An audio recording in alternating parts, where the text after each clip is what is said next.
welcome back, everybody, to All Things Nerdy with Nate and Joe. I'm Nate. That's Joe. Today we're doing our panel anime, what should be monthly. That is then just whenever we feel like it at this point, because we are terrible at doing it monthly. Special guest Keeton and Eli will be joining us here in a moment whenever he gets back. He's running behind traffic in his hometown and everything is brutal. So he'll be jumping in with us as soon as possible. But today we're going to be talking about Arcane. We're gonna do some rapid fire questions. We're gonna have a lot of different little fun things. We don't really have an ending or anything like that set. We're just gonna be chilling, hanging out with the buddies. It's the holidays. We ain't got much going on, so we're just hanging out. Yep. So excited to have y'all hang out with us and see where we land. Joe? Yep, I'm super excited to talk about some of the anime that I've watched since our last get together. I feel like it's been a long laundry list, including Arcane in the last few days, after some gentle nudges from Keeton. Or like insults on my life, kind of. But without further ado, let's talk nerdy. Let's talk nerdy. Keeton, welcome in, man. What's up? Thanks.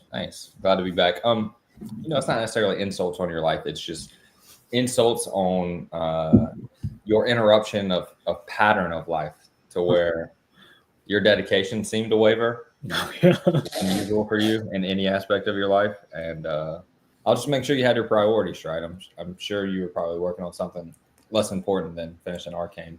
Yeah. So I guess to get into Arcane a little bit, since that's one of our topics,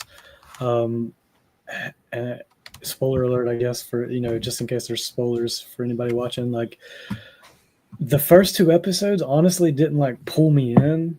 That they were slower. I guess it was a lot of setup, that kind of thing. The spoiler alert. Yeah, I don't have any spoiler that I'm going to throw out there immediately, that kind of thing. But don't know. I'm just going to throw it up there from time to time. I'd rather be safe than sorry. We're talking about a show where a new season just dropped, right? I don't know what you're going to say. I'm just going to throw it out there from time to time just to be safe. Spoiler alert. But yeah, I just say it took. Now the animation from the first 2 minutes, I was like, oh wow, they did this right. This is amazing. But just the story, I guess, took a couple episodes. Episode 3 was the first time I remember being like, oh, okay, this is getting good. And then I was walking on the treadmill for 2 hours while I was watching back-to-back episodes of the show. So, but Nate, what is your take? So I got a lot of takes. Wait, Joe, is that your only take on the whole show? No, but I was just giving a little bit of just to start the conversation. Well, I asked that because Nate gave a deep breath, and then it's like a here we go. So this is about to be a very in-depth, long-winded thing. So I just wanted to make sure that you got your opinion out before Nate did. I think after I'm gonna go change shirts real quick. I realize I dropped the ball. I want to be festive. I'm gonna go put my Christmas sweater on real quick. Yes, I see the shirts. Yep. I'm gonna go get mine on. I'm gonna be right back. He's like, you know what? Before I talk about this, let me change. But I mean, overall, again, it did take a minute for me to get hooked, but after I was hooked, I was like, all right, this show is really good.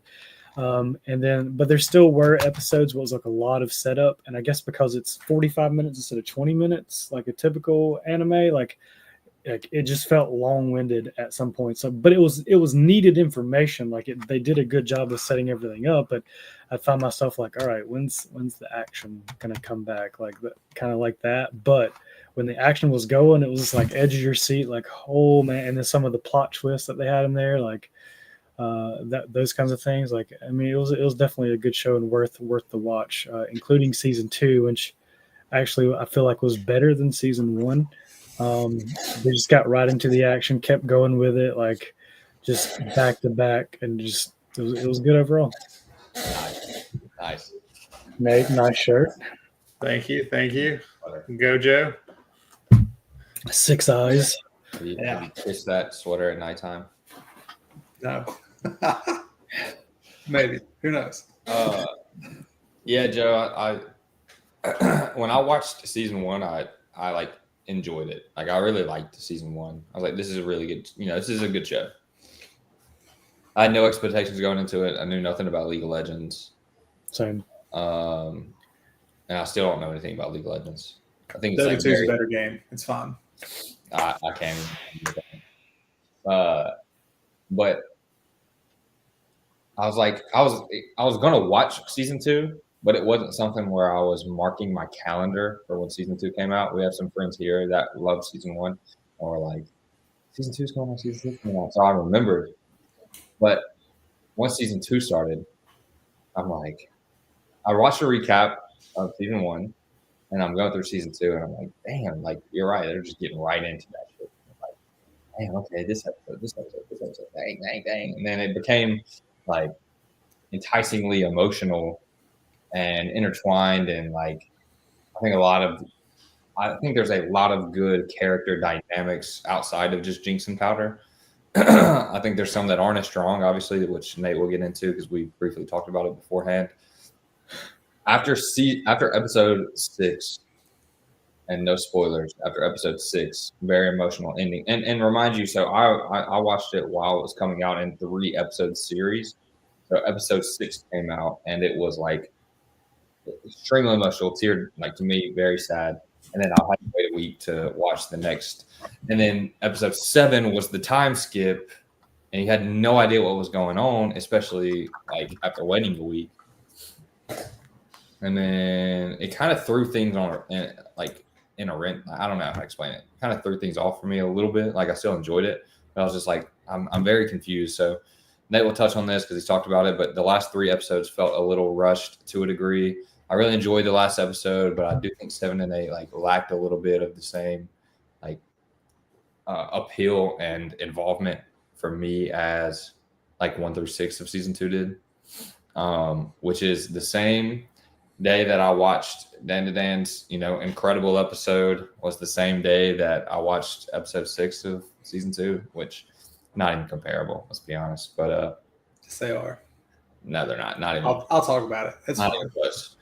So to me, it was like incredible. I still really like the last 3 episodes, but I think that it threw it down the list just a little bit. Still an incredible show, and it had a good ending, but it was just kind of. It seemed.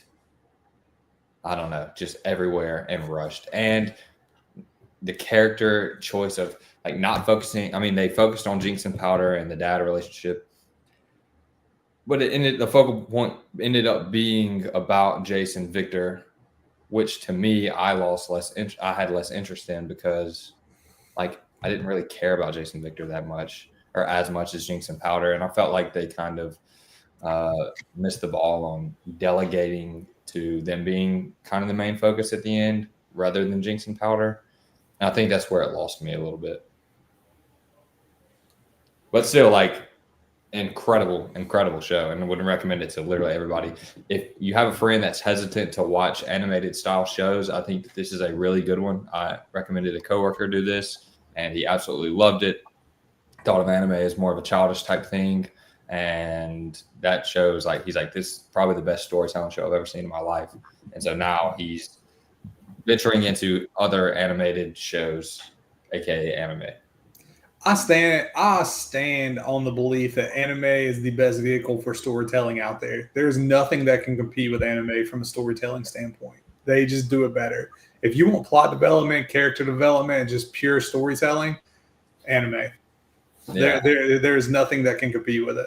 No, it's not even close. And I mean that you can just animation styles, you can just express so much more and still make it somewhat believable. As if for example, there's a trope of anime, especially shonen, of main characters yelling. And can that get annoying, especially in certain shows? Yes. But can you imagine a live action show where the main character yells as much as like the Asta from Black Clover? Like it would just you'd be like, holy shit, I'm turning this off in the first 10 minutes. Yeah, or even just some of their effects, right? Like imagine like if you saw some of the My Hero people in like live action, right? It would just look so goofy, but animated, it still looks goofy, but you're like, okay, whatever. You know, like you just look past it. Whereas like live action, you see it and you just know it's so freaking dumb. You're just like, that's stupid. Like it just bothers you to no end. I mean, it looks more bad. Like, all right, so like Batman's suit is badass because they do a really good job at it. But Robin's suit live action looks like really dumb. But Robin's animated suit, not that bad, right? So like, you kind of have those tropes that are not the tropes, but the comparisons of like actual real world heroes and then live action. It's like live action, some of them can pull it off, but animated, all of them can pull it off for the most part. And I guess going back a little bit to like the loss and stuff of Arcane, like I do feel like there was a lot of loss and like especially like episode 6, like that one was pretty tough, but I don't feel like I don't know, it's like it happens and then they don't do anything about it ever again. Like it's like, okay, we're not even gonna like mention this person ever again. Like you just ripped my heart out. Like a little bit of a spoiler alert, I love that little kid and now they're just gone.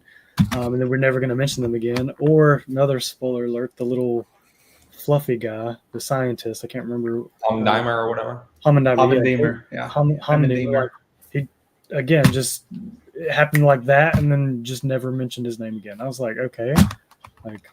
Okay, so what did you expect them to do? I don't know. Like, to take Naruto for instance, after Asuma's death, like they drove that home because he was important. He mattered. After Jiraiya's death, they drove. You don't think the 300-year-old scientist who founded the whole thing mattered? Or in the grand scheme of things, right? If you stack him up. Like he probably had massive influence throughout history, but in the small glimpse that we got, Jace had him. He got Jace out, but Jace had him exiled. Like he influenced all of this, but he had no direct impact of it. And then he impacted the time machine. Yeah, he literally like helped. I'm getting there. You ain't giving me. Give me a second. I'm getting there. And then he helps Echo, right? But this is part of my problem, which I haven't gotten into because I haven't given my, review of it. He helps Echo get to where he's going and all that. But when Echo gets there, he has such a definitive timeline. There is no time for him to show an appreciation or a remembrance or anything. He has to go straight to business. Right, like there is no moment where he gets to show those things because it's not allowed in the series. Like it would be like knowing what we've seen and everything. There's just no time for it, which is part of the problem with the show. Yeah, I get that makes sense. Like it's like how do you do it? I don't know, but they should have. And I want like.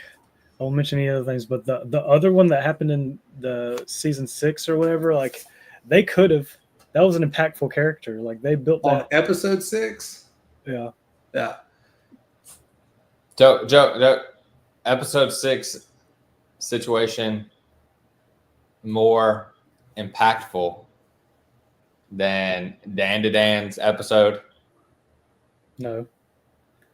Are y'all being serious, dude? Because of how no way. Learned. You don't even care about the Dandadan villain that you met yes, that same episode. Yes, you do. And then all of a sudden you get a 5-minute backstory. Yes, I time out. It's deep, but all of a sudden you care about this demon like she's your own mother. First off, that demon got more screen time and more character development in that one episode than that person did in that whole show. Right, just because they were in more episodes didn't mean they got more screen time or more character development. You saw more in that little bit from that. In your defense, Rey has better character development than Luke because she became a Jedi in half a fucking second. So that is not what I'm saying. I'm saying for me personally that character that we're talking about that I won't name or anything because of Eli, right? There was no character development there. You just see it was a 2-for-1. You just see the attachment. Not one person. What about the other person? But that other person wasn't that person. And that's not. It was already gone. Eli, I wish you would have watched this so we could go into detail about it. I'm so sorry. I can check back out for 5 minutes and then let you guys hash this out. You know what, Eli, come back. Eli, let's start the Dandadan. No, Eli, I'm going to remove Eli. We're going to remove Eli for 1 second. Eli, I'm going to put you in. I'm going to put you backstage. Yes, I am. I'm going to put you backstage for 5 minutes. Not even 5 minutes. No, dude. Let me know if you can hear us. He's late. Dude, don't do this. Eli, can you hear me? Can you hear me? Don't do this. Give me one of these if you can hear me. Oh, he can hear me anyway, so it doesn't matter. All right, Eli's back. But Keeton, look, you can be up in arms all you want. We don't have to agree. That's the beauty of this stuff, right? Exactly. That's fine. But the thing is, the way it was done, it in the moment, right? I was like, oh God, this is gonna be like but they just didn't execute. Dude, honestly. Like so okay. All right. On paper, Dandadan's the stories, everything that I love. I love some harsh ass, gruesome shit that you get to see that's like just super fucked up. On paper, this is like everything I love. But like you can't Eli, you watched Dandadan, you watched that episode. Yeah. How much did you like that episode? Now, we haven't even really talked about it. You just randomly threw it up. The audience, not that we have any viewers right now, but if we did, they'd have no idea what we're talking about. Yeah. So for context, the Dandadan episode, the highest rated Dandadan episode to date is the yokai, the silky yokai, is basically a mother, spoiler alert, spoiler, turn it off if you're listening and you haven't watched Dandadan or have any plans of watching Dandadan. The yokai mother has her baby ripped from her arms on screen. It shows you her fighting on screen for her child while two men break into her home and steal her little fucking kid. She chases outside, running barefoot through the streets, bleeding a car down the road after her baby, where you've just spent minutes seeing their life, their connection, everything, right? Like that little bit where you see the mom and the kid, the ballet, the waking up, the hugs, the dishes, the cuddles, that is more attachment than what you have to that character of Arcane at any point in time. Your attachment to that character in Arcane is to Jinx and what that character means to Jinx, but it is not that character specifically. That character does nothing except for that character is a crutch for Jinx's growth, and that is it. That character means nothing to the story outside of Jinx. Okay. Well, I'm not going to elaborate because I really don't want to spoil anything, even though I really want to. And we should move forward. So, Eli, what did you think about that Dandadan episode? I mean, I would say it was an incredible episode. I was shocked at how much it did impact me. They just hit it almost. I don't want to discredit them for what a great job they did, but it did almost feel like coincidence that it was such a great anomaly of, like we've talked about before, like they have that formula for touching your emotions, and they just did it so well, so quickly there. It messed me up watching that, like her getting her arm gouged on the glass and like just fighting like an animal, like a mother would to protect their child and everything like that. It was like I said, it was shocking how quickly that I became attached to that story, but I already sensed that there was that trauma and that backstory with them, obviously. And then to see it played out like that, I mean, it was. And then guess where we went with it moving forward? Nowhere. The character doesn't matter anymore. Yeah, it doesn't matter. It's another monster of the week. Let him talk. No, and that's not entirely true, Keaton. What do you know? The show's fallen off within half a season. Can Eli finish his review? Jesus, guys, let the man talk. Sorry, Eli. I 100% agree. I like immediately the next episode was like, is this filler? Because like, what's happening? And that's why I came to that conclusion. I was like, this feels like more of an anomaly. Like this was luck on their part to have this happen. But I will say, I think Dandadan, maybe that wasn't their intention to focus on incredible character backstories like that. Like what I've noticed through the episodes is that they've really focused more so on like showcasing the original animation. Like you can very definitively tell moments in the show where they have like full detail recreated panels from the manga. And that's really impressive for like, and sort of artistic nerd out perspective. And I still laugh at the episodes, but yeah, I hadn't even had the willpower to watch the last one or two that have Bro, come you out. haven't missed anything, honestly. Yeah. Like, Bummed so out. look, I've been a huge fan of Dandadan. Like, I loved it when it first dropped, right? Like, it had me up until episode 7. Going from that episode, which is crazy to show, for me, it was how drastic it could reach each side, because a lot of them were just kind of ridiculous, funny, over the top nonsense. For it to go that to that episode 7, right? I was like, damn, the range was wild, right? But the problem is when they just went right back to the nonsense, it was just so over the top nonsense that it was just hard to reinvest. Like, I thought we were going down a path where we were going to see a little deeper character development, a little deeper like foresight into some of the yokai and stuff like that. And it just hasn't been like it. Now, a lot of people are like, it's peak, it's amazing, it's one of the best mangas out there, like all these crazy things. But man, I've loved it. But like, it was like the first 7 episodes, I was like, I can't wait. The second it drops, I watch it. Like, I would literally wait for it to come on Netflix and I would watch it, right? And now I just don't care. Yeah. Nate, did you ever tell us what you thought of Arcane? No, I didn't, because Eli's here. Similar to how I feel, but a little stronger. Imagine that. So Arcane is amazing. The animation is wonderful. It is probably one of the best well-done animated shows out there. The steampunk kind of vibe of it is so cool, so different. From frame to frame is just, their producers and everything did such an amazing job. Like, I wish it was longer than 2 seasons. I want more. I can't wait for the other shows that they're putting out. Like, I was like gripped from episode like 1 or 2 or whatever, and like I was in. It was beautiful. I loved every bit of it. My wife watched it with me. It was great. I do have a few complaints.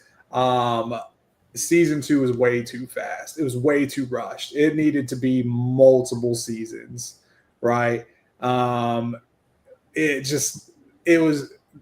was so much there in such a little amount of time that it feels like a lot of context was lost. Animation was still beautiful. The story is still good, but there's a lot of characters that are thrown in there that you're just like, hey, let's go.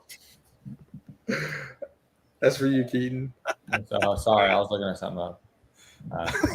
I like the show. I'm not disliking the show. Like, I agree. I think that here, finish your Arcane. Sorry. Okay, so I wish they would have taken their time. Like, I wish some of the characters in specific moments, especially like the time jump and stuff, I would have liked to have seen more of that. And then the flip of priorities between characters, I don't understand, because I feel like I spent a whole season and a half like really investing and caring for, at the end I was just like, what is happening, and but nonetheless still really good. I would watch it again. I would recommend, like 10 out of 10 recommend it. I told my buddy Josh, I was like, bro, stop watching Attack on Titan and go watch this. And he's like, damn, it's that good? And I was like, It is good, but Attack on Titan will take you 6 months. This will take you a month. So go watch it. It is worth watching.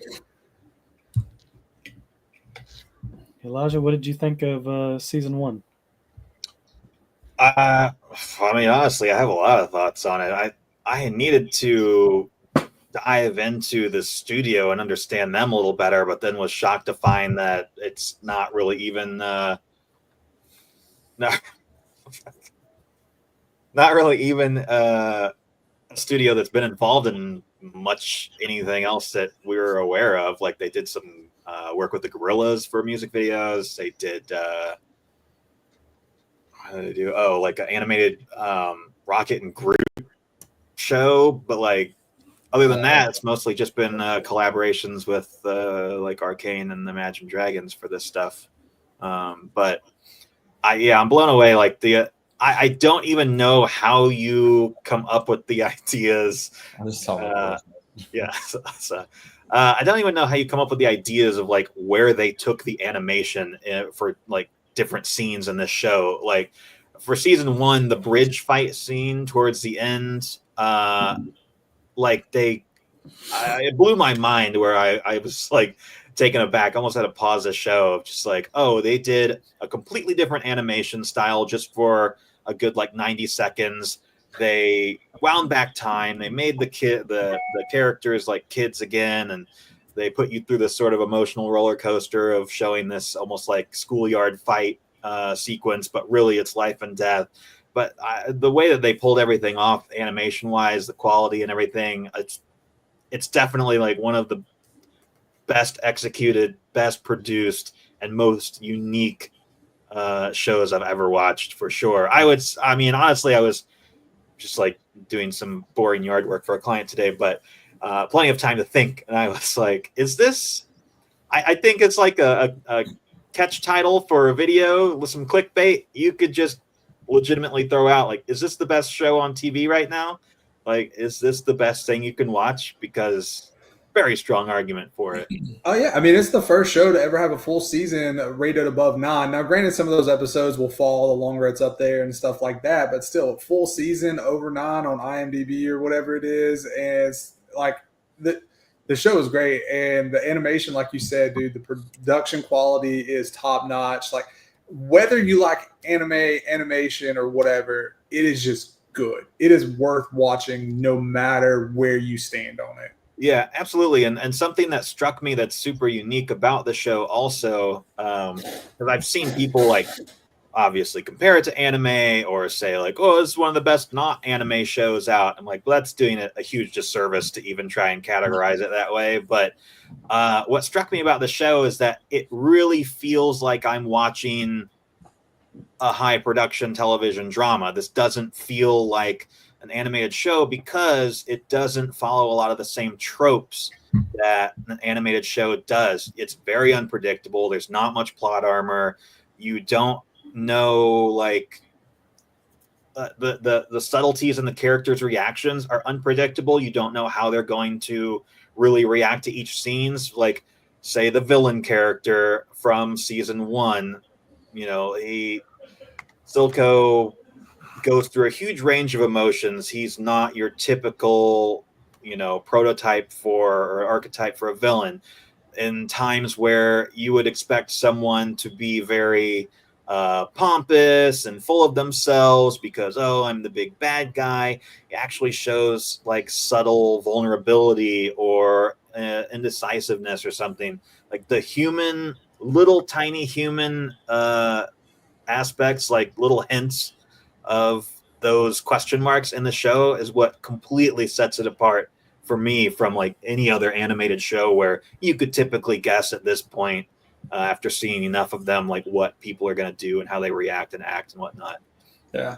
I mean, honestly, like that is what sets it apart like so much is like there are no like tropes in it really. You honestly have no idea. Like there's times in the show where they're like teeing something up. They're like, it's almost like kind of a magic trick. They're like, hey, look here, you know what's coming. Got you, sucker. Like it is well done. And like you were talking about, like the reactions of the characters, like you can like look at them and they show it on their faces really well. Like you can see their emotion and how it affects them. And I thought it was well done. My biggest complaint is like, I just wanted more. And if that's your biggest complaint, that's pretty well done. Yeah. Unfortunately, that's the end of it after season 2. They're only doing like spinoffs. Yeah. Wow. Yeah. So season 2 is it. Well, it's not even spinoffs. They're just doing different League of Legends shows. Like they're doing different characters. So it's all going to be League of Legends. It's all going to be the same art style and everything of Arcane. It's going to be the same producers, same everything. It's just going to be completely different characters, different stories. And I think most of them, from what I've seen, are all going to be like 2 seasons. We do have a comment kind of unrelated to anime, but wanted to throw it up here. How was that picture, buddy? That's his. That's it. That's not. Yeah. Yes. At the time, Ghost of Tsushima was more important than helping you put wood floors down. I think he was talking about you sleeping on the floor more than any, or wait, no, you No. weren't passed out. No, you were. Wait, were you? No, he's talking about when y'all put the floors in the spare bedroom. Oh yeah, the spare living room or whatever. I don't remember what. Yeah, you weren't in there much. Ghost of Tsushima came out, incredible game. If you ever played it, you'd understand. But I'll buy it for you, McCroy.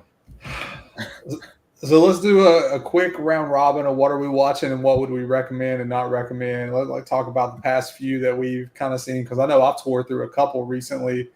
Joe, what about you?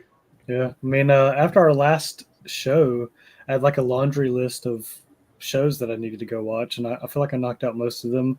So I watched Freerin, Mashal, which that was just funny, the Samurai Champloo, Wistoria, which is really good. We should talk about that one a little bit.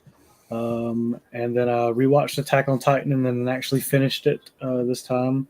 You watched the whole show or picked up where you left off? I watched from episode 1 all the way through. God, your commitment, bro. You're crazy. Jesus. I think that's it. I just finished Arcane, so I don't know what's next, what I'm going to be watching next, that kind of thing. What would you rate Arcane? 1 out of 10, Joe? Solid 8. What about you, Eli? Only having seen half the show, and honestly hearing mixed reviews of season 2, but after just season 1, I'd give it a 10. Love it. Keaton, where you at? I'm at a 9, maybe a little slightly above a 9. You want to give it a decimal? You can give it a decimal. Decimal. So I mean, it just depends on what it's hard because it depends on what I'm comparing to. I mean, I'd say 9.2, 9.3. Honestly, I think to give it a better rating, I would need to go rewatch season 1 because it's been years since I watched season 1. So I forget some minor details. I probably will at some point go rewatch the whole thing because I think it's easily digestible. But yeah, it's 9 or above for sure. I wouldn't say 10, but I'm pretty critical. Yeah, same here. They had good music too. I will give them that. Oh yeah, and then impactful parts too. Like the music played a big part of it. So Eli, I forgot to comment on it. I think if I was to compare it to an animation style, it takes parts of, for me, Into the Spider-Verse and Across the Spider-Verse. So those movies, it's not that, but it's similar to that in the way that they construct it, with like the psychedelic almost type feel at times. But yeah, I meant to mention that. Yeah, the way they do like asides, especially sort of that bridge fight scene, season 1, it really took it into that direction. But they're just so diverse in how they just choose to animate different scenes, and they're really good at, through the soundtrack as well, like creating a very specific atmosphere for a very specific scene. And I don't think probably the music or the score like would get enough credit because you're very engrossed in the show. You probably don't notice the music as much, but yeah. And it was like for season 1, I know the little bit of feedback I've gotten on season 2, and my concern after watching season 1 would be they've done such a great job world building, but there's such a big world to build. I can absolutely see being left a little wanting after, watching another season here or something. And also I liked Piltover. I'm assuming we're not really in that world much anymore, and I would be sad to lose it. So yeah, I thought they did a really good job. I mean, the dichotomy of the upper civilization and the lower civilization, and now you're also incorporating the characters' different sides. Like, it was incredibly well done for not really having too many episodes, but like balancing it all very well. I love the way you analyze things. I wish we could talk more. I have so much I want to say about season 2. Oh my god, I have so much. I'm gonna say this and keep the spoilers to like a bare minimum. Eli, you saw in the season finale of season 1, right, where the rocket was shot into the council members meeting thing or whatever. I would say they made a bigger deal out of one of those people than what they did out of the season, the episode 6 or whatever, which made no sense because of the impact that the character had. I don't think I'm picking up what you're putting down, but I'll try. He's disproving that character. Like, he's saying that what your argument is for episode 6 is not real because they put more time and emphasis on a character that didn't matter, who had less screen time, but was a hierarchy or a high-ranking member of. I can't ruin it. It's hard to say without. Basically, he's saying booty. Do we not remember that it's not one character that this happens to? Or are we just completely forgetting that, or are we just choosing to forget it? I'm just asking. No. So I'm just asking, are we choosing to forget it, or it was really only one character. Are we choosing to forget it? No, it was two. It was two characters. It was. I know what Keaton's saying. I just can't argue right now because of Eli. So we are remembering. Yeah, I just can't argue with you because of Eli. But I will say one of my great show. Anyways, so Eli, what are you watching these days? I know Arcane, but you're watching a lot of live action stuff, right? No, I'm just always watching a lot of different anime shows. But the most important thing that I'm doing right now is rewatching Jujutsu Kaisen. I decided that was very necessary. Yeah, love it. Because when I watched it the first time, I wasn't as in love with it as a lot of other people because I was like, God, this is like breakneck pacing. I cannot keep track one episode to the next, like why we're even in this fight scene. So I was like, I need to rewatch this from episode 1 and hopefully follow the plot a little bit more. And I have to say, it's really, really helping me sort of understand the show better. And I was shocked at how quickly they were actually laying out so much of the plot. Like by episode 3 or 4, they're already talking about their plan to attack the subway and the end of the last season stuff. All the characters were already introduced. Like, oh shit, I didn't realize. But it was so nice. Like, I think JJK is one of those you have to go back and watch to fully appreciate. Like, you can watch it the first time and have shock value appreciation. Like, holy shit, the fight scenes were great. Right. Were great. The animation was great. The characters are cool. But to have a full appreciation of JJK, you got to go back and rewatch it. When I rewatched it with Steph because of the game that we played, Summoners War, the JJK collab that they were doing, we went and watched it. Rewatching it was probably my favorite thing. It gave me so much more appreciation for it. It was awesome. Yeah, I think the first time around, I actually, surprisingly, I thought it was one of the funniest shows I had watched when I watched it the first time through, which it has lost a lot of the comedy now because I'm expecting it. But I am enjoying understanding what the hell is going on a little bit better. And then I'm watching a show called Code Breaker, which I have a weird suspicion I have actually watched before, but it's pretty good. So you know you watched a lot. Like, I think I've watched this, but I don't remember. Yeah, it's not even that old. I was like, how could I have forgotten the whole ass show that I've seen? But every time I'm like, wait, I remember this scene a little bit, what that character is going to do. But anyway, it's a pretty good show, as short as it is. What else am I watching? I'm trying to stay away from the isekai. I started watching Magi, MIGI, which is kind of like a classic as well, but I haven't seen it. I don't know. The only thing I have trouble with a little bit older shows is that some of them, I don't know, maybe they're not as like gory and serious as I want them to be all the time, but it's all right. It's good. Good stuff. So, what about you, Keaton? Where you at? Obviously, watching Dandadan week to week, which I don't want to harp on Dandadan, but the sexual humor to me, like, it just doesn't. I don't like. After a while, it gets old to me, and I feel like it's starting to get old to me, and I think that's part of my distaste towards it. Dandadan every week, Blue Lock every week, the new season. Has the animation for Blue Lock gotten any better? I know it was getting dragged for a minute. Nah, I mean, it's not going to get any better soon. And apparently the reason they do that is because it's not as big of a hit in, I guess, Japan as it is in the States. And so the studio is not going to dump a ton of money if it's not popular domestically. Yeah, I mean, that makes sense. Business decision. But I mean, it's like a lot more still shots and stuff of like like still character frames, which I never watched. I didn't think the season 1 animation was that great anyways. So I was a little confused by the hate season 2 animation got, because it was never a animation driven show by any stretch of the imagination. So I've always liked it for just like the story and the action, I guess. So it's been okay. It's been good. It's not like every Saturday I'm sitting down and watching it, but it's been good.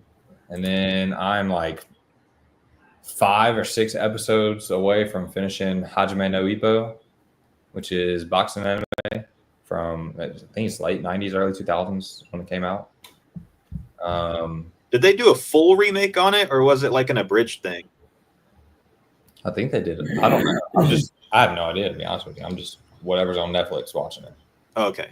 Yeah. And let's see. Yeah. Well, 8 episodes away.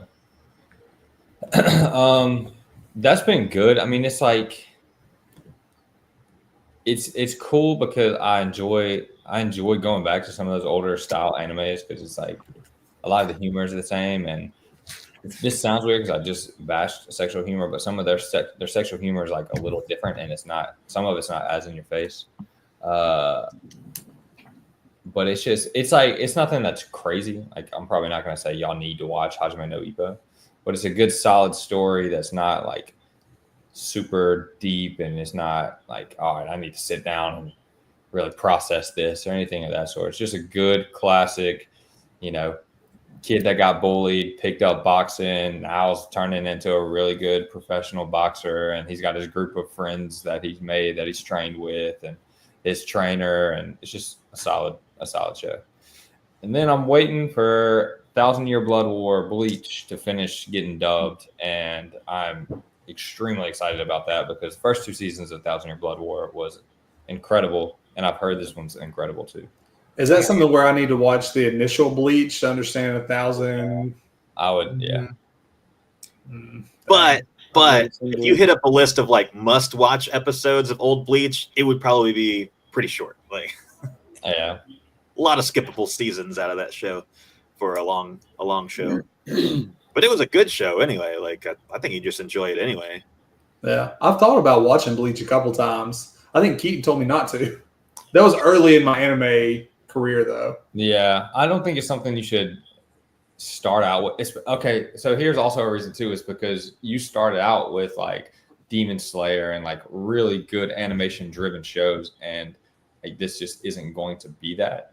So as you ventured into animes that aren't as animation driven, I think it's worth giving a watch, especially because like obviously this new season's animations are really good.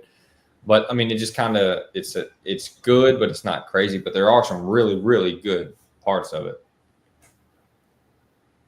Yeah, Okay. I think it has a lot of very likable characters too. Like, Yeah, it's definitely one of those shows where like people attached to characters, and that has lasted through the years. I mean, people still cosplay at conventions and stuff. Like, yeah, it was pretty cool. I know I was excited when they announced Blood War and everything, because I had known where the story went in the manga, and I really wanted to see that get animated. But I started watching it. I got frustrated and I dropped it, but I need to pick it back up. So you should. I know it got good like really quick, but the first couple episodes I was like yelling at my screen. But yeah, there's a lot of filler that you can skip. Think like Naruto length, almost, but way more content you can just completely cut out. Okay. Yeah, I like it. Yeah, some of the episodes are kind of lull, and then some of them are really good. And I don't think Soul Society is the best arc in Bleach, but my opinion. Well, Alright. I did also watch Assassination Classroom. I do Oh, yeah. remember that one. Well, I've basically just watched what all y'all have watched. I've watched Mashal. I've watched Wisteria. I tried watching Fire Force Season 2. I just couldn't fucking do it. I tried. I just couldn't do it. Like, I forced myself into so many episodes. And, like, I think what did it for me, I usually don't fall asleep watching TV. I had my phone like this, fell asleep, and it hit me. And that's when I was like, fuck you, Fire Force. Like, that's what I do. I was, like, done with it. I was like, I can't do this. And then I am watching Dandadan. I still really enjoy it, but it is definitely it is going to be Monster of the Week. I mean, that's kind of just like the nature of the show, and then the growth of like Okaroon and Momo and like their relationship together, I think is kind of like what you watch and stuff like that. And then like, I mean, the sexualization stuff is like weird, although like I'm here for Granny Psycho, whatever her name is. Like, I'll take that all fucking day. I don't care. I don't mean to interrupt you, but how do we feel about the new? Oh, I guess Eli hadn't watched it. The new character. I've only seen the like where it cut to him and showed him like at the door, but I didn't see last week's episode. You know where I'm at. I think he's annoying as fuck, and like, I am losing interest. Like I said, I am not as excited like it was on Thursday. Like when it was released, I would watch it, and now I'm just like, when I get to it, I get to it. I had Josh watch it. Josh watched a lot of it with me, and then it got to the slippery fish episode, and I was like, all right, dude, you don't gotta watch that one. So I was just like, that one was over the top weird. No reason to go down that rabbit hole. I'm not, putting my name on that episode. So it was hard enough to like try to explain the first episode while we were watching. Yeah, it's like, I'm not going down this one. Dude, after the first episode, it was like obviously weird, but I loved the concept of like ghost versus aliens, essentially. And I think it's a really cool concept, and I really hope that they can continue to throw in some of those episodes and keep me intrigued, and it doesn't become a Monster of the Week, which is why I don't like Mandalorians. FYI to anybody. No. I do like Turbo Granny. Like I like some of the characters. Like I think Turbo Granny is awesome. I like Granny Psycho. I think they're putting like cool restraints on the characters and their abilities and what they do. I think the character roster is getting too big too fast. Like you have the fucking shrimp person, you have the other person, the fucking Gigi or whatever. Like let's slow them down. Like let's have some season 2 introductions. Like let's spread them out. Let's have some fucking adventures with the people we got. Like we just got, what's her name? Ari or whatever, you know? Yeah. You know, like let's see some like between Momo, her, and Okaroon. Let's see some back and forth, some give and take. Like let's develop like that relationship and how that's working before we start throwing in other fucking people. And it's literally the next episode. They're like, oh, here you go. I think that is the biggest thing for that show, like the biggest pitfall, because it's like, I was expecting, if you're going to introduce a new character, this will be a meaningful thing. But instead, the next episode I'm watching, and I'm like, I mean, I would call it an action anime even. And I'm watching a full drawn out episode of just mindless action where I'm losing interest in the middle of the action scenes. Even. Are you talking about the slippery fish? I don't remember. Yeah, maybe. And then I'm the new characters are here, and I'm like, okay, but why are they just thrown in? And I'm just supposed to take for granted that there's this new person. I do want more development. I absolutely want more development, and they do not need to drag out fights for like entire episodes. We could make it, give me a little more quality than quantity here. Yeah. I mean, and again, this is kind of a pitfall cycle to go through, but like make the fights meaningful in one way or another, right? If we're not experiencing loss, can we experience character development from the fights? And we haven't had that either so far. It's like, he or she's not getting more powerful, he or she's not learning anything new, he or she's not learning a life lesson. It just seems to delay the inevitable. We have a crush on each other, and then I think that is their growth, right? That is part of it. Like their crush on each other and their acceptance of their crush is their growth. And the introduction of the new characters is to stress their relationship, right? Because Ari loves Okaroon, and you can see that, and you can see it in her character, the way she legitimately cares for him. Like even in the animation, like when Gigi shows up, everybody's looking at the door except for her. She's literally just like the whole time staring at Okaroon, right? Like you can go back and watch it. Literally, she doesn't look away at all. So the introduction of the characters is basically there for character development for them, and it is I think the show is essentially their relationship, right? And the stresses and everything and how it's going to move forward. And like, so Gigi, the new person, is like Momo's old best friend and like first crush and fling and all that stuff. So now like we had Ari who's like, oh, I love Okaroon. I'm going to be there for him, stressing Momo. Now we're getting to see the other side of it, stressing Okaroon and how he handles it, you know? So like there is growth there and some development you do see a little bit. It's just not enough. Yeah. And also they right from the get-go though, with like the superpower side of it, they already told you from like episode 1.5, oh, we don't have our full powers unlocked. We need to work towards unlocking more of our powers. And like Keaton's saying, like, how am I going to watch a whole episode of a fight and that seems to be all that's happening and no one gets any stronger, no one learns anything? Like, I don't know. And look, that's a delicate thing too, is like, because last thing you want it to do is become Dragon Ball Z and you just power up every fight. But, well, they learn to work together. If we're talking about the school fight, right, which I think is what we're all talking about as the boring ass fight, like I lost interest in. At one point, I was like, dude, can this just be fucking over, please?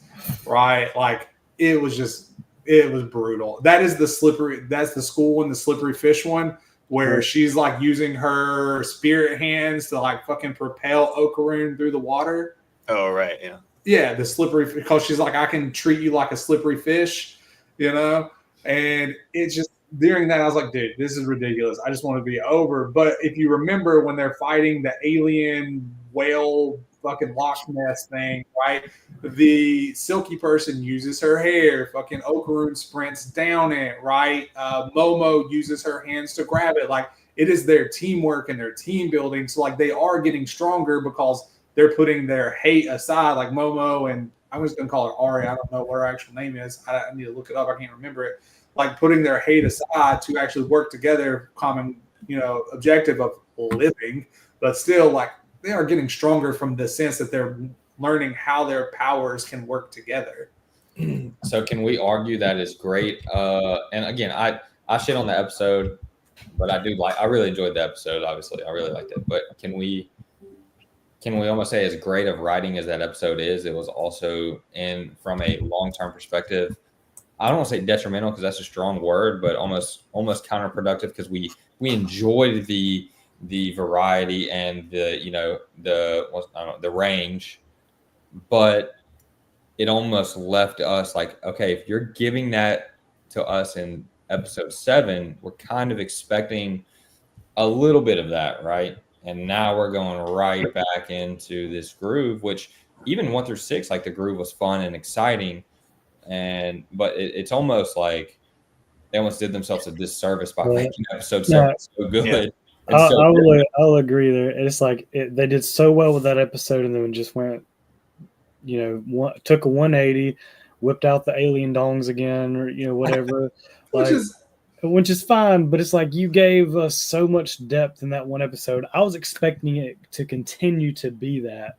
And then, like you guys have said, like it's more of a monster of the week. I don't even remember who they fought the last episode that I watched, you know, that kind of thing. Like, well, I didn't want it to continue to be that because that'd be heavy as fuck. Like if it was that every episode, you would get real tired of it. But they did. Like it was cool to see the range. But I think for them to go from that to Slippery Fish, what they should have done is have an episode fully based on the girl accepting her silky powers and connecting with that yokai, giving you kind of a slow like burn off of that episode. To go a full fucking, you know, like 90, 180, like back the other way to the bullshit going to that school episode, it was rough. It was hard because like you saw the range, you saw what they could do. It was almost a slap in the face to go just so far back to ridiculousness. Joe, I know you like Star Wars and your kids like Star Wars. I'm also watching Skeleton Crew. It's the new little Star Wars show. It's a lot different. It's pretty lighthearted and it's about kids. It's almost like the Goonies in the Star Wars universe. So if you're interested or you think your kids will be interested, it's pretty like it's cool. And I'm very critical of Star Wars shows. So I mean, it's nothing groundbreaking, but it's been lighthearted and fun. Does anyone have an anime recommendation that they would throw out there? Not Fire Force 2. Dude, man, that show started so promising to me. It's like by the time I got to season 2, I was like, what the hell is happening? Bro, I was lied to. I was misled so bad. Joseph Mother effing Jewel. He was like, you got to watch it. The end of season 1, the fight scene's so good. I powered through the fucking, let's go. The only wallpaper I need. 100%. But Joe was like, dude, you got to get through season 1. Because I was telling him, I was like, dude, like, I'm just not enjoying it. He's like, you got to get to season 1. You got to. It's like, he's like, it's such a good fight scene at the end. I get to the fight scene in season 1. I'm like, bro, that fucking sucked and I hate you for this. It was not a bad fight scene. It is. It was terrible. Really? See, I don't mind Fire Force. I don't think season 2 is as good, but I don't mind now. Yeah, I mean, I say that, but I like season 1. So I'm with you, Joe. I thought season 1 was really good, but yeah.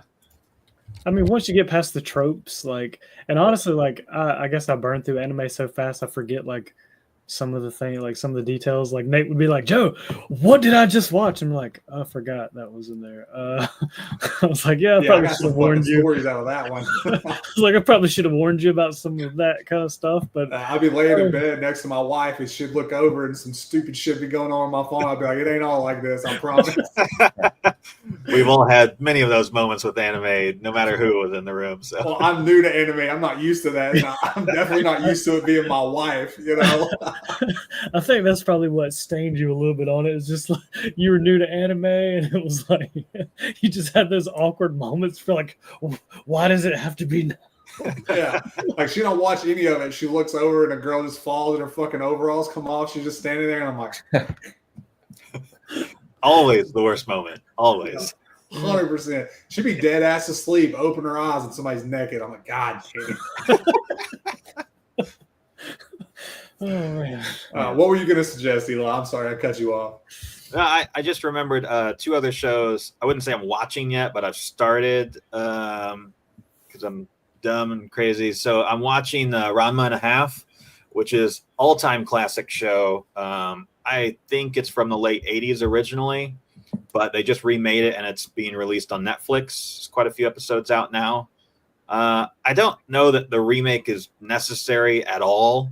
It just moderately modernized the animation quality. I think you could still watch the old one and might even be better because the silly kind of slapsticky parts might be even more silly in an older animation style, because they still went with like an older style with the new remake. They didn't make it like, oh, it's not Demon Slayer, but let's remake an old anime and make it look old. Yeah, they went with a classic style, I'll call it flatteringly, but Ranma and a Half, it's a good show for sure. Getting some laughs out of it. I'm curious to see where it goes, but I know that it's on like an all-time greats list always. And then the other one, I don't know if anyone had watched Spy Family or any of that show. I want to. I've heard good things about Spy Family. Talk about it. Yeah, Spy Family is a good show. I would say the episodes, like episode to episode, little hit or miss. But another show because of that hit my radar is called Buddy Daddies. And I don't think I can confidently turn on Buddy Daddies. Yeah, but if you saw like the thumbnail for the show, you'd be like, okay, no, that's like a very charming looking show. But Spy Family is, I would say, like, I don't know, there's a lot of times where it's so sparkly, childlike that I feel a little silly for watching it, but the humor is great and the sort of family vibes are very strong in that show. With Buddy Daddies, it's a little more of like a very similar concept, but maybe a darker take. It's a little more real and not as cartoony, I would say.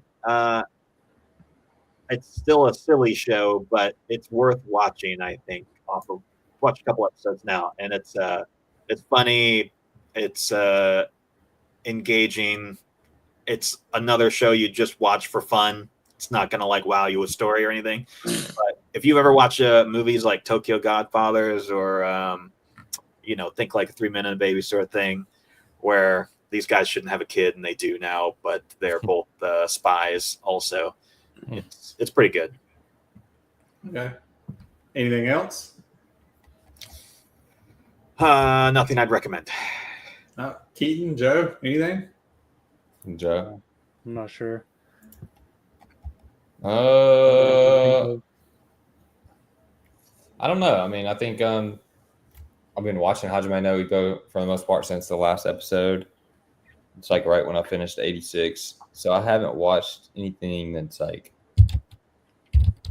newer. I guess I've been venturing on the longer. I mean, 76 episodes isn't long, but it's not something that you finish in a week or two. Unless you're Joseph Jewell. Well, I also like I'll have a routine of I watch a show that I have solid, and then I watch my week to week, whatever comes out week to week. So like, my Star Wars comes out every week, Dandadan comes out every week, everything comes out every week. So when that comes out, I watch those. So that cuts into my time. So I would recommend Hajime no Ippo. How do you spell that? Hajime, and then no, and then Ippo, Ippo. It's like, I mean, Is that the boxing one? yeah.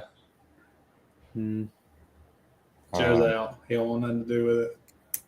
I don't know. I felt like that about the soccer show too, but I really like season 1. Joe, if you want a sports anime, you should watch Haikyuu. Haikyuu is just so well done. I haven't finished it yet, but it's just so good. I don't know. I feel like if it was amazing, you would have finished it by now. You've been watching it for like a year. I watch it with Steph. Okay, so our time is a little limited. Plus live action. Plus I got through JJK and Arcane pretty quick. No, we didn't. JJK took a minute, and Arcane took much longer than it should have, and that was still me being like, "Come on, bro." So one thing I do, I need to. There's like a season or two of Bungo Stray Dogs I haven't watched, and I do want to watch Bungo Stray Dogs. I don't know if any of y'all have seen. I'm really wanting to get into that one too. You do? You should. It's good. So I think that's something that's on my list, and I haven't watched Wistoria yet. Wistoria is good. Yeah, that's I finish Hajime no Ippo, I'm watching Wistoria. And it's not long either. What is it? 2 seasons, 12 episodes each, something like that? Or is it one? No, it's one season. It's one season, yeah. One season, 12 episodes. Like, you'll knock it out so quick. Yeah. Like, it's good. Like, from beginning to end. Like, it's good. Yep. I actually haven't been watching a lot of anime. I've probably been playing more video games than anything here recently, just trying to escape from work and stuff like that. My wife is finishing up her web development thing, so I've been hanging out with her in the office. So it's just easy to sit here and play video games while she's doing her stuff. So I haven't really, by the time we go lay down and go to bed, instead of turning my phone on, I just close my eyes and go to sleep.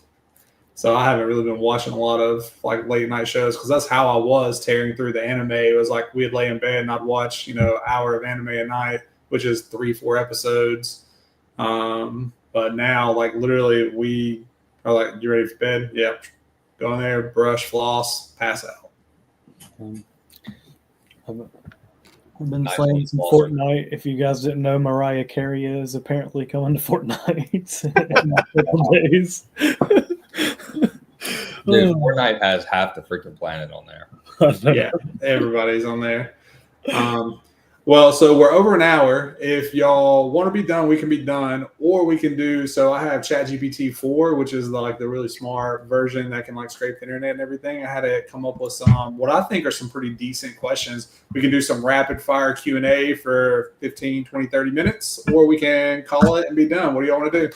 I don't know. I kind of want to get into that question that you asked preemptively. Let's go. So I could argue with Nate a little bit. I don't know, at least the one. I don't know. Oh yeah. Eli? Oh yeah, that'd be a good one actually. Oh yeah, I need a couple questions for sure.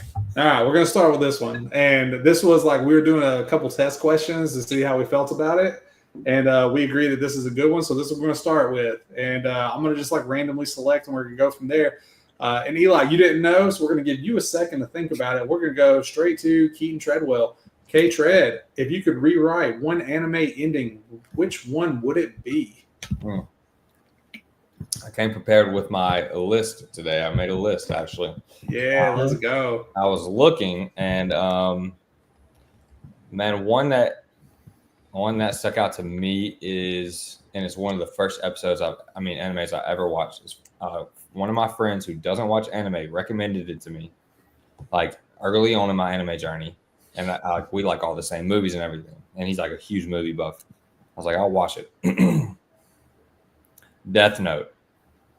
Oh, okay. So before you go into this, I just want you to know that my original answer, I was going to say that and then say, but because that's more of a whole like 400 episode change, I was actually going to say Death Note. So I'm excited to hear what you were going to say. It's just like a total. It was just a total like tonal change after certain character died, and it was like you tried to replicate it, but it just didn't land. Like it just the first 2/3 of the show was absolutely fantastic, and then the last third of it was you're just like, okay. And at this point, there's no spoiler. Death Note's been out for so long. I don't think you have to worry about spoilers. When they killed L, it fucking sucked. It made no sense. I don't understand it. That is what I would change. I would not fucking kill L because L made the show, in my opinion. I still to this day do not understand why they killed L and then replaced L with an inferior version of L. Exactly. Why would you voluntarily do this? You literally just replaced him with a worse version of himself that had like different weird little quirks. Like he does the same thing. He's smart. He's analytical. He's just as smart as the main character, right? Like they did the same thing, but you killed L for no fucking reason. It makes no sense. Yeah, I mean, it's just like, yeah, it was a really stupid. I don't think Death Note is that good. I don't understand when people are like, Death Note is amazing. It is top 3. I like the concept of Death Note is so cool, right? Like to think about something like that and to fully flush it out. Kudos to those people or that person, whoever it was, right? I think just killing L just fucked it up so much for me. I just could not come back from it. Yeah, and it doesn't do it any credit that like the ending. I forgot exactly how it happened, but at the very end, like how they killed Light in some like setup, and it's like it just, I don't know. It just not only was killing L bad, but like how they finished it at the end was also not good on top of it. And it was just Light supposed to be why? Yeah, it's like I wish that my friend would have told me to stop watching after L died. Just to be honest. Yeah. So that, I mean, there's a couple other shows that like whole seasons are bad, like Psycho-Pass and Tokyo Ghoul, but yeah. Joey, what are y'all's thoughts on Death Note? I haven't seen it in so long. Like, I mean, I agree with what Keaton's saying, but it's one of those shows I watched like forever ago. But honestly, I didn't feel like it was like top 10 anime ever, but it's all right. Eli? When I watched it, it was like the most edge of my seat anime that I had watched to date, which I'm curious what year it did come out now. Probably like late 2000s, maybe? Let's find out. 2000s. But I had never watched anything like it before that was like this crime thriller drama. That hadn't been a type of anime that I had seen, and I thought that they did it really well, again, up until a certain point. And it was a 52 episode show. And yeah, I really feel like they maybe could have pulled off something very similar in 26, like the standard 26 episodes.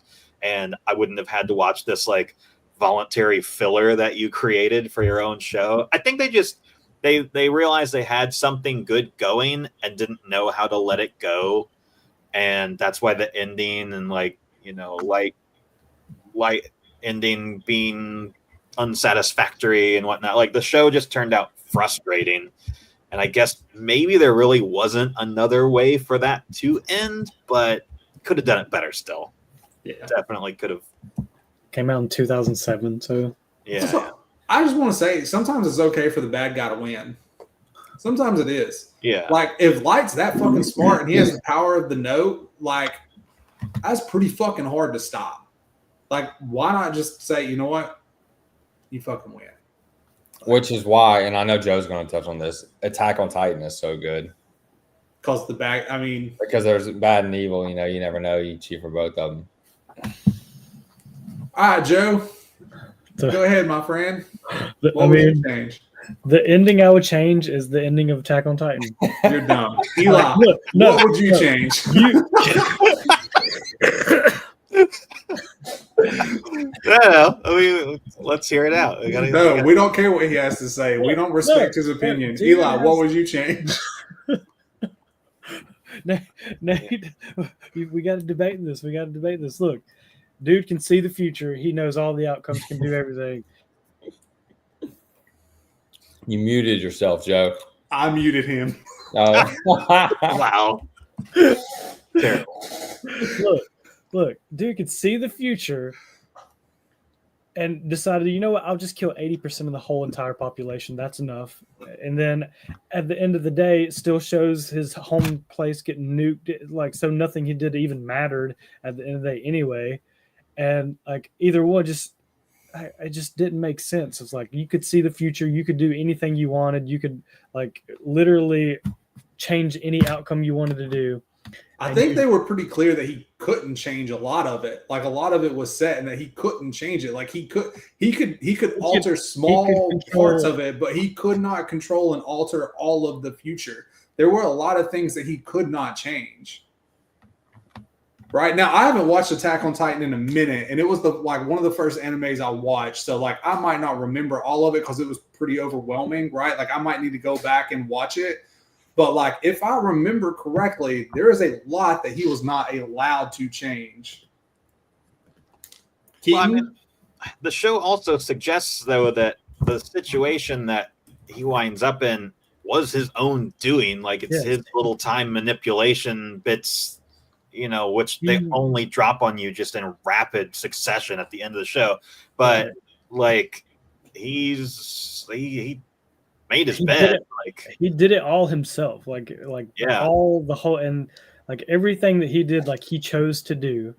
And then he like 80% of the way done, he's like, all right, Mikasa, kill me. Like what? Like why is that the time you chose to let her kill you?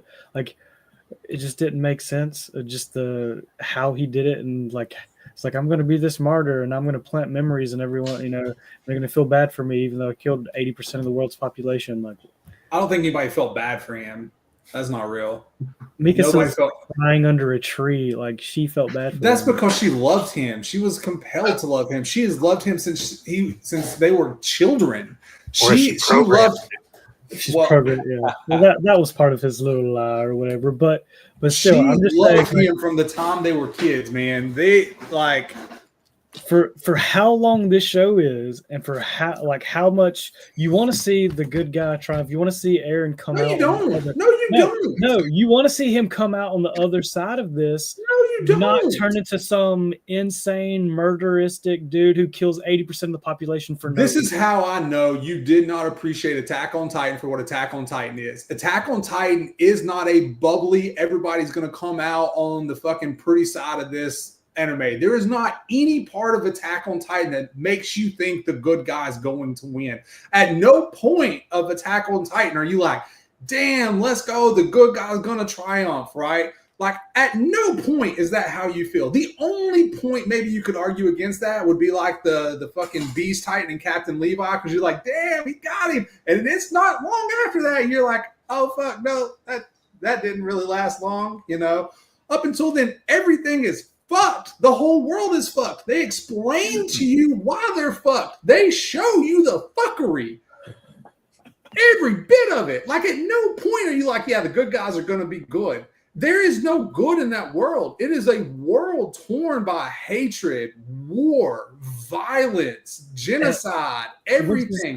Which is the other side of my argument. Why not finish the job? Either do it or don't. Why did you stop at 80%? Because he opened the world up to the possibility of peace. If left alone, there is no peace. If fully destroyed, there is no peace. If given 20%. So it is a common argument. What brings people together more than anything else? A common fucking enemy. The world rallied to try to kill Eren, right? That the world came together. A common enemy united the world, right? The fucking rumbling united what was left of the people, of the population. So what Eren did gave them the opportunity of peace, gave his people the chance at peace. Now, that's not what happened because Attack on Titan ain't built that way, right? Which is why you see his homeland getting still destroyed and shit. Like, it's supposed to be heartbreaking. It's supposed to be sad. It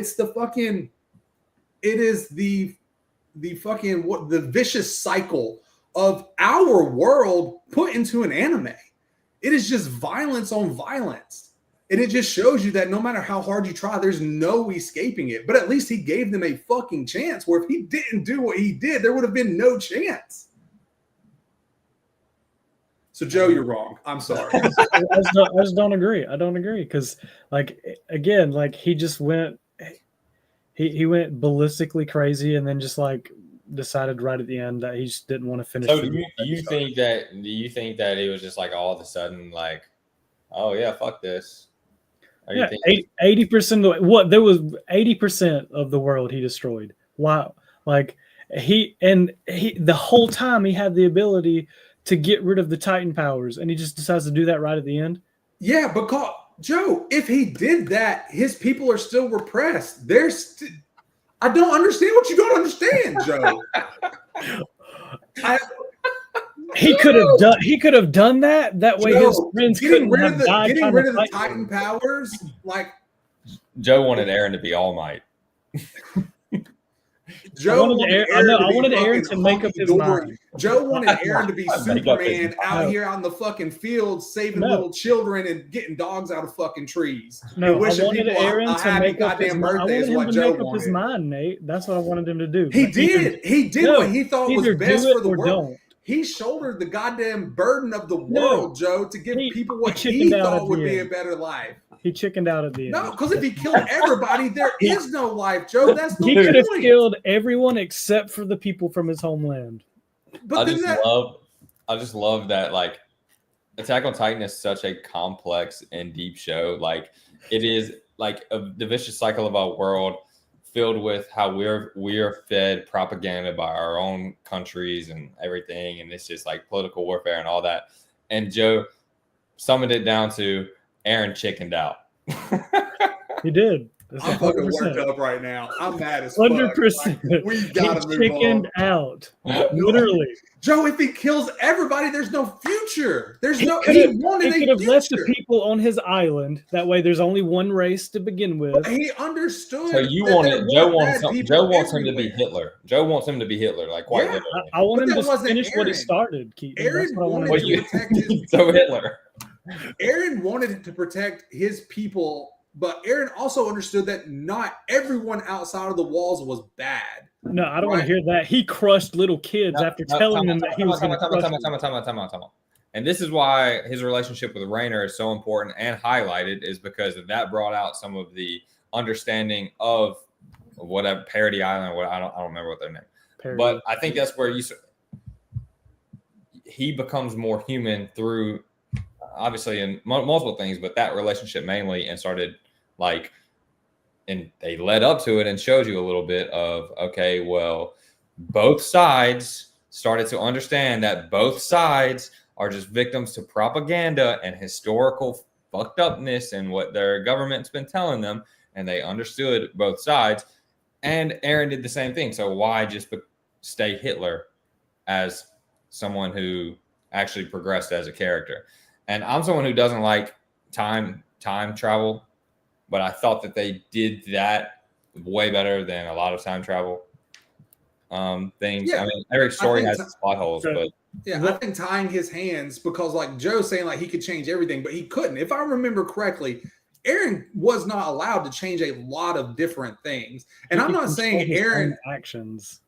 It doesn't matter. And Eren was not innocent in all this. Yeah, he killed little kids. He killed a fuck ton of people, a lot of innocent people. But he did understand that a lot of people outside of the walls were innocent and people and did deserve to live, which is why he didn't just crush everything around the walls and then leave just his people alive, right?